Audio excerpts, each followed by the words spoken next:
तो hello friends, स्वागत है आप लोगों का आपके अपने YouTube channel BEd classes by Saurabh Verma में। जैसा कि हमारा टॉपिक है विशिष्ट बालक का अर्थ, परिभाषा एवं विशिष्ट बालक के प्रकार। तो आइए शुरू करते हैं। प्रत्येक समाज में कुछ ऐसे बालक होते हैं जो सामान्य बालकों की अपेक्षा श्रेष्ठ या हीन होते हैं। कहने का तात्पर्य है उनकी कार्य कुशलता अन्य बालकों की अपेक्षा या तो ज़्यादा बेहतर होती है या कम बेहतर होती है, अर्थात कि वो मंद बुद्धि होते हैं। ऐसा आप देखेंगे समाज में कि कुछ बच्चे प्रतिभाशाली होते हैं तो कुछ मंद बुद्धि के होते हैं। आनुवांशिकता तथा वातावरण में भिन्नता के कारण इन बालकों के शारीरिक, मानसिक और अन्य गुणों में भिन्नता पाई जाती है। आनुवांशिकता क्या होता है कि वैसा गुण जो किसी बालक में उनके माता पिता या पूर्वजों के द्वारा धरोहर के रूप में जो मिलता है उसे ही हम आनुवांशिकता कहते हैं।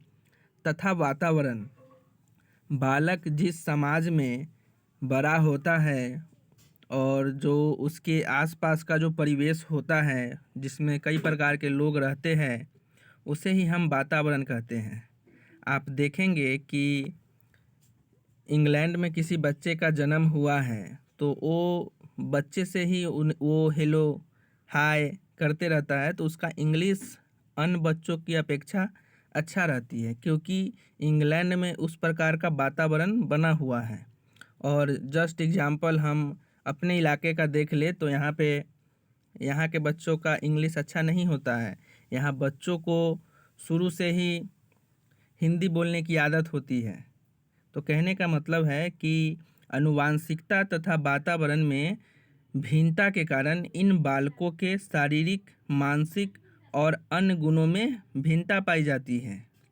समूह के अधिकांश बालकों के गुण समूह प्रतिमान के अनुरूप होते हैं। ऐसे बालकों को सामान्य बालक कहते हैं। क्या कहते हैं? सामान्य बालक कहते हैं। तथा जिन बालकों में समूह प्रतिमानों की अपेक्षा कम या अधिक गुण पाए जाते हैं उन्हें विशिष्ट बालक कहते हैं। तो विशिष्ट बालक के अंतर्गत एक तो प्रतिभाशाली बालक आ गए, दूसरा मंद बुद्धि आ गए। विशिष्ट बालकों में अपनी विलक्षणताओं या विशेषताओं के कारण समायोजन करने में अनेक प्रकार की कठिनाइयाँ उत्पन्न होती है, जिससे इनके पालन पोषण और शिक्षा में विशेष ध्यान की आवश्यकता होती है। विशिष्ट बालक का अर्थ हम लोग देख रहे हैं। मनोवैज्ञानिकों के अनुसार विशिष्ट बालकों में सोचने, समझने, सीखने, समायोजन करने आदि की योग्यताएं सामान्य बालकों से अलग पाई जाती हैं। विशिष्ट बालकों में किसी कार्य को सामान्य बालकों की अपेक्षा ज़्यादा तेज़ी से बहुत देर से करते हैं। मतलब जो काम सामान्य बालक कर रहे हैं उनके अपेक्षा या तो विशिष्ट बालक ज़्यादा तेज़ी से काम करता है या मंद गति से काम करता है। विशिष्ट बालकों के उनकी विशिष्टता के अनुरूप निम्नलिखित समूह में वर्गीकृत किया जा सकता है, जैसे बौद्धिक रूप से विशिष्ट बालक, शारीरिक दृष्टि से विशिष्ट बालक तथा सामाजिक दृष्टि से विशिष्ट बालक इत्यादि इत्यादि। भौतिक, सामाजिक, बौद्धिक, शैक्षिक आदि परिस्थितियों में सामान्य बालकों से अलग होने के कारण विशिष्ट बालकों को विशिष्ट प्रकार की शैक्षिक, मनोवैज्ञानिक एवं सामाजिक व्यवस्थाओं की आवश्यकता होती है। अब हम विद्यालय में सामान्य बालक के साथ साथ विशिष्ट बालक को भी शिक्षा देंगे तो या तो वो ठीक से समझेंगे नहीं, या तो उनको समझाना थोड़ा सा हो जाएगा। जैसे प्रतिभाशाली बालक है, अब हम प्रतिभाशाली बालक को हम सामान्य बालक के साथ पढ़ाएंगे तो प्रतिभाशाली बालक का तो समय का नुकसान हो रहा है क्योंकि वो सामान्य बालक की अपेक्षा बहुत जल्दी सीख जाते हैं। तो यही कहने का मतलब है कि एक विद्यालय में विशिष्ट बालक, सामान्य बालक तथा मंद बुद्धि बालक तीनों के आधार पर शिक्षक को शिक्षण विधि का चयन करना चाहिए। ठीक है। विशिष्ट विद्यार्थियों में पिछड़े बालक, मानसिक रूप से पिछड़े बालक, बाल अपराधी, प्रतिभावान बालक आदि शामिल हैं। विशिष्ट बालक की परिभाषा देखते हैं तो विभिन्न विद्वानों ने विशिष्ट बालकों की परिभाषा दी है। जिनमें से कुछ परिभाषाएं यहाँ दी जा रही हैं। डन महोदय के अनुसार विशिष्ट बालक की परिभाषा।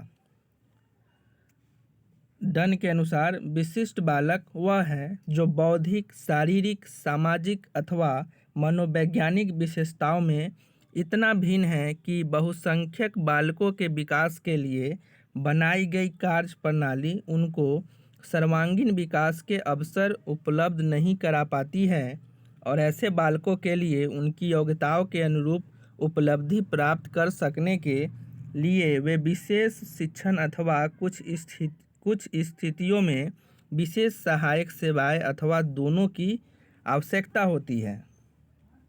अब हम हेक महोदय के अनुसार देखेंगे कि विशिष्ट बालक वह है जो किसी एक अथवा कई गुणों की दृष्टि से सामान्य बालक से पर्याप्त मात्रा में भिन्न होते हैं।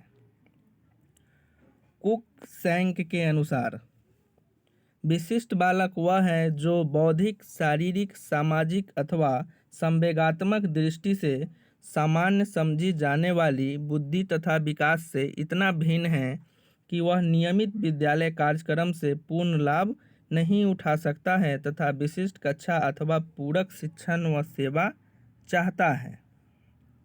अब क्रिक महोदय के अनुसार देखेंगे कि विशिष्ट बालक वह है जो सामान्य अथवा औसत बालक से मानसिक, शारीरिक तथा सामाजिक विशेषताओं से इतना अधिक भिन्न है कि वह विद्यालय व्यवस्थाओं में संशोधन अथवा विशेष सेवाएं चाहता है जिससे वह अपनी अधिकतम क्षमता का विकास कर सके।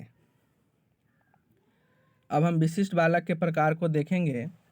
बालकों के व्यक्तित्व के शारीरिक, मानसिक, संवेगात्मक एवं सामाजिक पक्षों के आधार पर विशिष्ट बालकों को निम्नलिखित 4 प्रकार में वर्गीकरण किया गया है। समूह के अधिकांश बालकों के गुण समूह प्रतिमान के अनुरूप होते हैं। ऐसे बालकों को सामान्य बालक कहते हैं तथा जिन बालकों में समूह प्रतिमानों की अपेक्षा कम या अधिक गुण पाए जाते हैं उन्हें विशिष्ट बालक कहते हैं। विशिष्ट बालकों में अपनी विलक्षणताओं या विशेषताओं के कारण समायोजन करने में अनेक प्रकार की कठिनाइयाँ उत्पन्न होती है जिससे इनके पालन पोषण और शिक्षा में विशेष ध्यान की आवश्यकता होती है। अब देख लीजिए विशिष्ट बालक के प्रकार में शारीरिक रूप से विशिष्ट बालक। शिक्षा की दृष्टि से शारीरिक रूप से विशिष्ट बालकों में शारीरिक रूप से विकलांग बालक आते हैं। समायोजन एवं शिक्षा की दृष्टि से इन बालकों की विशेष व्यवस्था करना आवश्यक होता है। इसके अंतर्गत क्या होता है कि बालक में अस्थि में विकार होता है, जैसे कि वो उसका अस्थि कमज़ोर होता है जिस कारण से विकलांग होता है। इसके अंतर्गत कान बधिर होते हैं जो कान से कम सुनते हैं। इसके अलावा मुख बधिर होता है जो मुख से सही से उच्चारण नहीं कर पाते हैं। अब मानसिक रूप से विशिष्ट बालक देख ले। इस वर्ग में प्रतिभाशाली, बुद्धिमान, पिछड़े अथवा धीमी गति से सीखने वाले और मंद बुद्धि बालक आते हैं। संवेगात्मक रूप से विशिष्ट बालक इस वर्ग में अस्थिर, शर्मीले, चिंताग्रस्त और क्रोधी बालक आते हैं। सामाजिक रूप से विशिष्ट बालक इस वर्ग में मुख्य रूप से चोरी करने वाले, झूठ बोलने वाले, मादक द्रव्यों का सेवन करने वाले बालक, मादक मतलब नशीली पदार्थों का सेवन करने वाले बालक, अपराधी बालक, वंचित बालक आते हैं। अब हम विशिष्ट एवं सामान्य बालक में अंतर देखेंगे, क्योंकि अंतर तो होगा ही। तो आइए हम अंतर देखते हैं। विशिष्ट बालक प्रायः शारीरिक रूप से अस्वस्थ या दिव्यांग होते हैं। सामान्य बालक शारीरिक रूप से स्वस्थ होते हैं।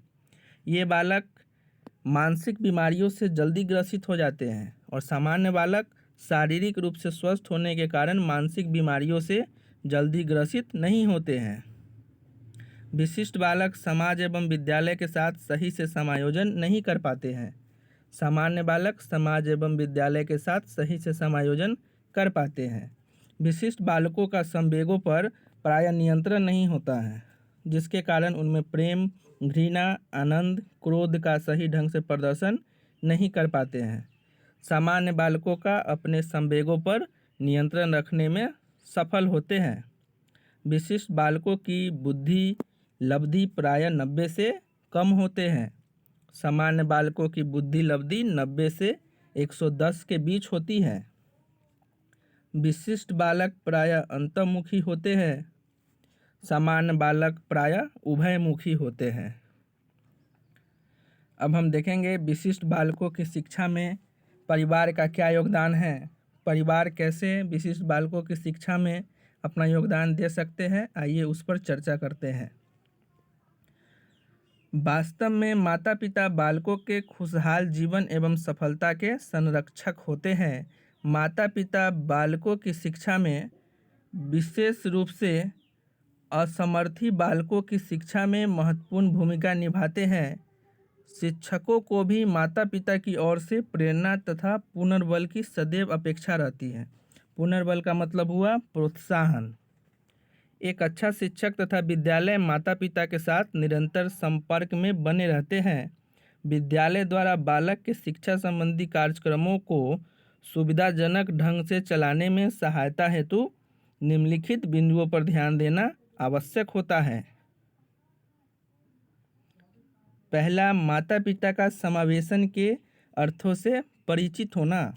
दूसरा, बालक के प्रति न तो अति संरक्षण और न ही अति अवहेलना की अभिवृत्ति रखना। तीसरा, माता पिता को बालकों का अपने प्रति सामाजिक अपेक्षाओं को जानने तथा उन्हें उनकी भावी भूमिकाओं को सिखाने के लिए तैयार करना। चौथा, बालकों के साथ दिनचर्या के रूप में कुछ समय व्यतीत करना। पाँचवा हो गया, बालक की डॉक्टरी जांच के संबंध में बालक के प्रति प्रारंभिक विकास, तत्कालीन व्यवहार के प्रतिमानों ने परिवर्तनों के विषय में शिक्षक से वार्तालाप करना। छठा, घर का अनुशासन किसी भी प्रकार से दमनकारी न हो, बल्कि यह बालकों द्वारा स्वयं पर लागू किए गए नियमों का प्रतिरूप होना चाहिए। सातवां, बालक में स्वप्रतिष्ठा के संप्रत्यय का सृजन करने में सहायता करना। आठवां, माता पिता को चाहिए कि वे अपने बालक की अनावश्यक रूप से दूसरे बालकों के साथ तुलना न करें। नौवां है, उन्हें चाहिए कि वे असमर्थी बालकों की देखरेख तथा शिक्षा से जुड़े उन्मुक्ता कोर्स अथवा प्रशिक्षण संबंधी कार्यशालाओं से लाभ उठाएं। 10वां, उन्हें चाहिए कि वे बालक की शिक्षा से संबंधित व्यक्तिक शिक्षा योजना में सक्रिय भागीदारी का निर्वहन करें। 11वां है, असमर्थी बालक के कल्याण, शिक्षा तथा मूल्यांकन के लिए किए जा रहे प्रयास के लिए माता पिता अपनी लिखित स्वीकृति प्रदान करें।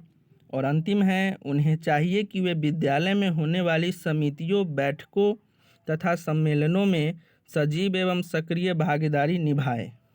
तो दोस्तों, हम लोगों ने पढ़ा विशिष्ट बालक के अर्थ, परिभाषा तथा प्रकार। अगर आप लोग ऐसे ही वीडियो देखने चाहते हैं जो बीएड से संबंधित हो, तो मेरे चैनल के साथ जुड़े रहें। धन्यवाद।